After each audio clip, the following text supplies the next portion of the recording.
Assalamualaikum warahmatullahi wabarakatuh. Saya Fitra Wahyuni Hadi dari Akuntansi A 2018 Universitas Negeri Medan. Pada video kali ini saya akan membahas perencanaan dan penganggaran perusahaan. Mari kita simak videonya berikut ini. Perencanaan dan penganggaran perusahaan.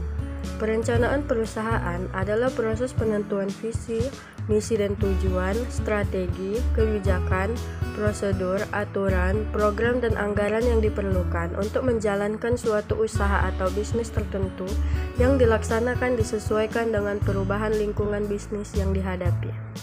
Tujuan utama perencanaan adalah untuk memberikan proses umpan maju agar dapat memberikan petunjuk kepada setiap manajer dalam mengambil keputusan operasional sehari-hari. Perencanaan perusahaan paling tidak mempunyai 3 tujuan utama, yaitu yang pertama sebagai rencana aksi, sebagai rencana peta jalan, dan sebagai alat penjualan. Penganggaran perusahaan adalah proses menyusun anggaran guna mencapai tujuan perusahaan dalam memperoleh laba, dan anggaran adalah hasil output dari proses penyusunan anggaran.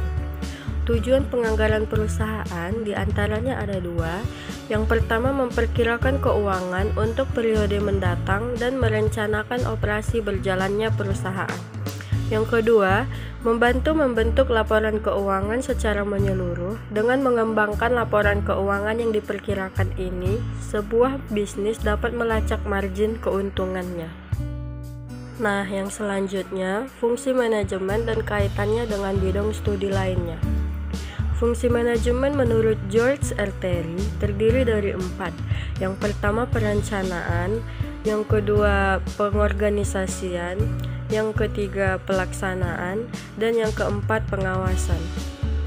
Yang pertama ada perencanaan atau planning, yaitu bagaimana perusahaan menetapkan tujuan yang diinginkan dan kemudian menyusun rencana strategi bagaimana untuk mencapai tujuan tersebut.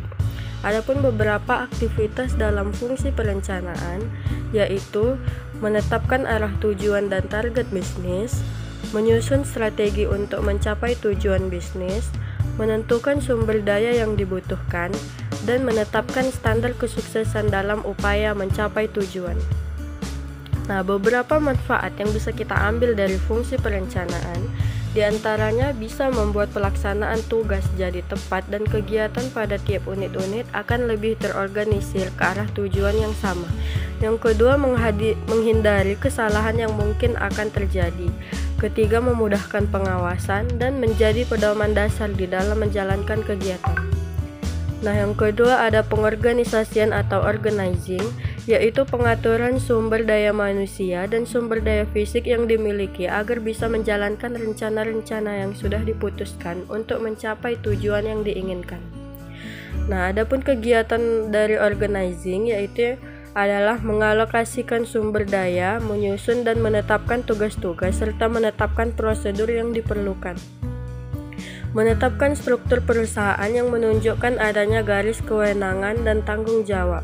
Merekrut, menyeleksi, dan melakukan pelatihan serta pengembangan tenaga kerja. Menempatkan tenaga kerja pada posisi yang pas dan yang paling tepat.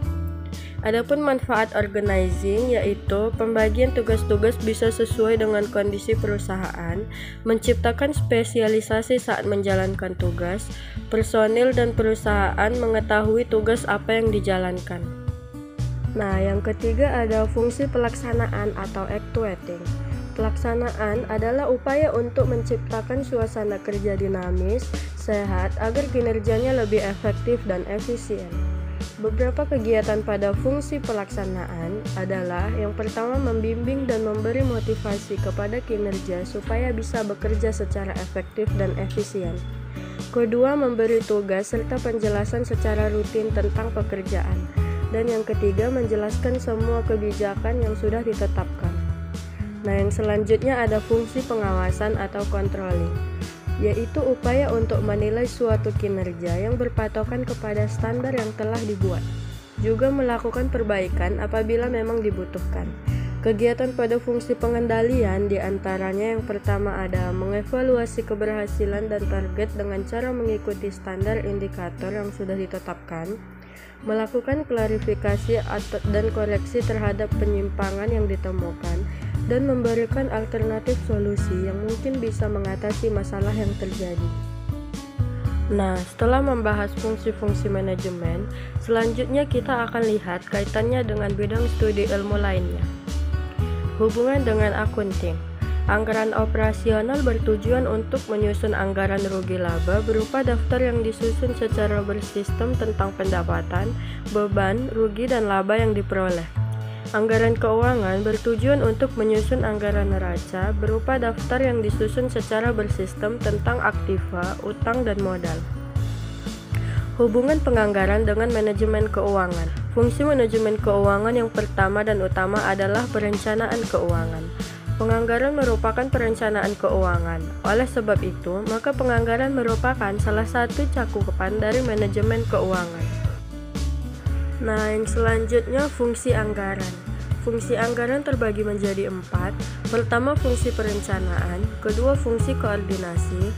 Ketiga, fungsi pelaksanaan. Dan keempat, fungsi pengawasan. Macam-macam anggaran. Nah, macam-macam anggaran ini terbagi menjadi beberapa bagian. Yang pertama, menurut dasar penyusunannya. Anggaran terdiri menjadi 2, yaitu anggaran variabel dan anggaran tetap.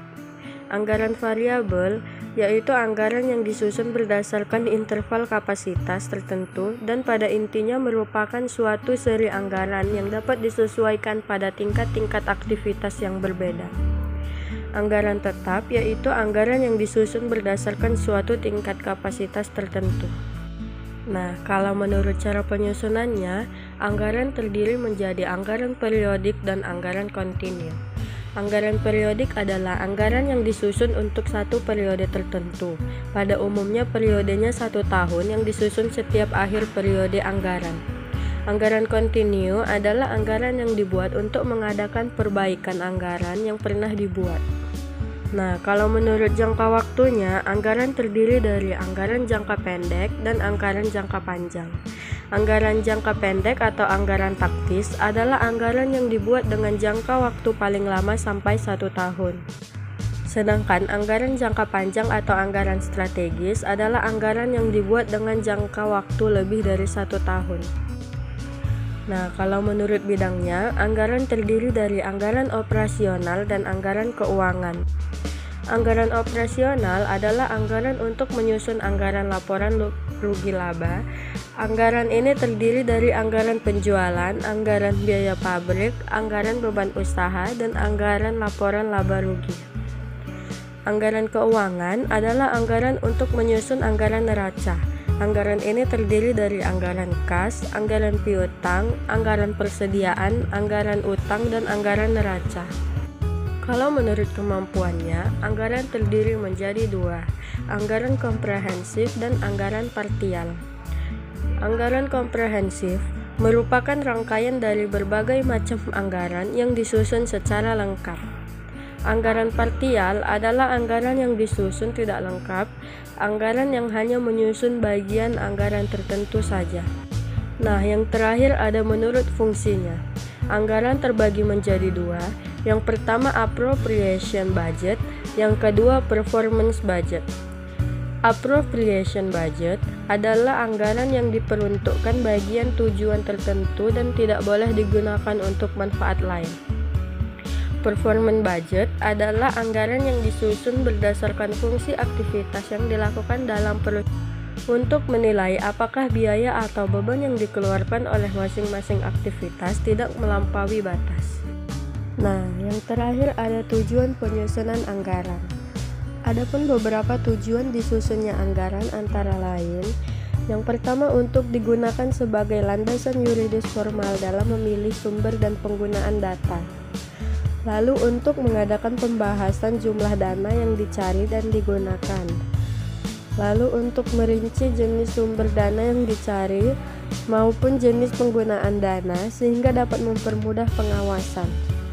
Lalu untuk merasionalkan sumber dan penggunaan dana agar dapat mencapai hasil yang maksimal. Lalu untuk menyempurnakan rencana yang telah disusun karena dengan anggaran lebih jelas dan nyata terlihat. Nah, yang terakhir untuk menampung dan menganalisa serta memutuskan setiap usulan yang berkaitan dengan keuangan.